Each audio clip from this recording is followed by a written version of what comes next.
Hi everyone. So this lecture is about the bones of the appendicular skeleton, and you should be able to answer this question using all of this vocabulary. So the vocabulary is going to be organized into the bones of the pectoral girdle and the upper appendages, the pelvic girdle and the lower appendages, and then how the appendicular skeleton changes over time as you age. So you have all of these bones in your skeleton, and the ones that form the central axis of your body is called the axial skeleton, and everything else that is appended to or connected to the axial skeleton is called the appendicular skeleton. So the appendicular skeleton is made of the pectoral girdle, meaning the shoulder girdle, the pelvic girdle, meaning the hip girdle, and all of the limbs, your arms and your legs that are attached to them. Let's start with the pectoral girdle, which is also known as the shoulder girdle. So it's composed of the clavicle, which you see here, as well as the scapula, which you see right here. And because of the way that these bones are connected to each other and to the upper arm, which is called the humerus, these bones allow the upper limb to have exceptionally free movement. So you can rotate your arm at the shoulder basically in all directions, 360 degrees. Here, this is what the clavicle looks like this is the superior view, so you're looking at it from the top down. This is the medial end, which is where it is connected to your sternum. And then this is the lateral end, which is where it articulates with the acromion or the top of the shoulder blade. Here, this is the inferior view, so this is you looking at it from the bottom up. So once again, this is where the clavicle connects to the shoulder blade, and this is where it connects to the sternum. The scapula, also known as the shoulder blade, is this bone here. And you can see that this right here, the acromion, that's the top of the shoulder blade, and this is where it articulates with the clavicle here, as well as with the humerus or the upper arm right here. All right, so let's talk about the upper arm. So when we talk about limbs or appendages, there's the upper ones, which is the arms and the hands, and there's the lower ones, which is the legs and the feet. And we're going to talk about the upper appendages because these are the ones that articulate with the pectoral girdle. So you've got the clavicle and the scapula that make up the pectoral girdle, and then you have the humerus, you have the radius and the ulna, and then you have all of the bones of the hand. Versus if we were talking about the lower legs or the lower limbs, you would have all of these guys, and we'll talk about them later. Okay, so let's begin with the upper limbs. So here is the humerus, and you can see the anterior view and the posterior view. This is where the head of the humerus would articulate with the shoulder blade and the clavicle, and this is where the bottom or the distal end of the humerus would articulate with the radius and the ulna. Here you have the bones of the forearm, right, the lower part of your arm. And so this is the radius. It's the one that leads to right where the base of your thumb is. So this is your thumb right here. And then this is the ulna, and it's the one that aligns with where your pinky is. So I don't know if there's a way you can remember that, but if it helps, like the radius is under the thumb, so think RT, and the ulna is under the pinky, so you can think UP or like up. Here you can see that again. This is the radius, and there is the ulna, right there and right there.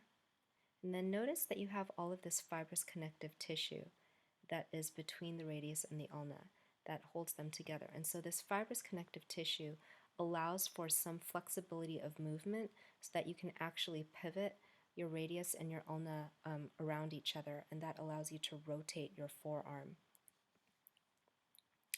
Next, let's get into the bones of the hands.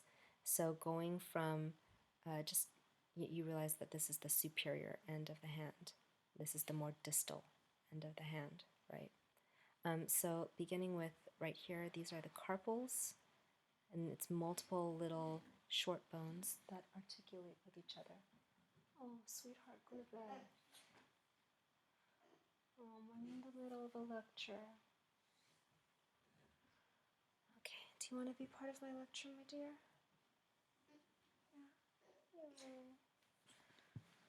I'm going to keep going because I'm already so deep into this lecture. Okay, here you have the metacarpals. Come here, Timo. Okay, here you have the metacarpals, which are the bones of the palm, right? They make up the palm. Next are the phalanges, which make up your fingers. So this is where your knuckle is, right here. And then this is the proximal phalange. This is the middle phalange. And this is the distal phalange. Hey, you want to learn about bones? Okay. Yeah. Okay, so here you have the pelvis. It's 1 in the morning. Are you awake? Okay, here you have the pelvis, or the hip girdle. So that's composed of the coxal or hip bone right here, which is made of the ilium. So here's the ilium. So that's the main crest of your hip. Next is the ischium, which is down here. Then next is the pubic bone, which is right here. So they were 3 separate bones during development, and then they fused together as your fetal development went further along. So why do you have the pelvic hip girdle structured the way it is? Because you'll notice it's a very irregularly shaped bone. Well, one thing is the total weight of the upper body has to rest on the pelvis. So the pelvis has to be very strong, and it has to be wide. And the pelvis itself also protects several organs. It protects your reproductive organs, your urinary bladder, and also part of the large intestine. One interesting thing that you are responsible for is that there are gender differences between male and female pelvises. So here's the male, here's the female. And one thing to notice is that the inlet, right, this open space in the middle, is wider in females than in males. And one obvious reason is because the female has to enable a baby to pass through the birth canal. And for that and other reasons, the female pubic arch is about 90 degrees rounder, so that's actually down here. So it's rounder, which allows for a wider hip. And then the ischial spines are shorter here than what you would see in males. Okay, what articulates with the pelvic girdle? Well, obviously it's the legs. And so the upper leg, or the thigh bone, there's only one, and it's called the femur. And you'll notice that the head is this weirdly, like, juts out like that, and that's because it articulates with the hip bone right there in a way that allows for free rotational movement, and that also stabilizes and distributes your weight on your legs. As we go to the lower leg, you have your shin bone, which is your tibia here, and you have your fibula, which is the lateral bone, and it's the thinner bone out here. And then you'll notice that there's a lot of fibrous connective tissue between the tibia and the fibula to stabilize, but also allow for some movement. Next, let's get to the foot. And so here, just imagine that the tibia and the fibula are rising up from this bone here. So the distal end of the tibia and fibula would articulate with this bone here. It's called the talus, and it's one of a series of bones in here called the tarsals. Okay, so the talus is right in the middle of your ankle, and you have the calcaneus, which is this bone down here that makes up your heel. You have the metatarsals right here, which make up the sole of your foot. And then you have your phalanges, so the proximal, the middle, and the distal phalanges. You'll notice that I skipped a bunch of these other little tarsal bones in the middle because I don't need you to know their names. You just need to know that there are a bunch of short bones that all make up this region here that allows for flexibility and some rotational movement at your ankle. Another thing about the tarsals and the other bones of the foot is that they're arranged to form three strong arches. Two that are longitudinal, so here you have the lateral longitudinal arch, and then this dotted line represents the longitudinal arch on the medial side, like the completely other side of the foot. And then you have one transverse arch running across like this. And so that these three arches structurally give a lot of support to your foot. Let's talk about homeostatic imbalances. So one would be bunions, and that's where you have an outgrowth between the first phalange and the metatarsal joint where the big toe meets the sole, right there. So literally your bone is growing outwards. Why does that happen? You could just be genetically predisposed to it. So you have genes in your DNA that run in your family.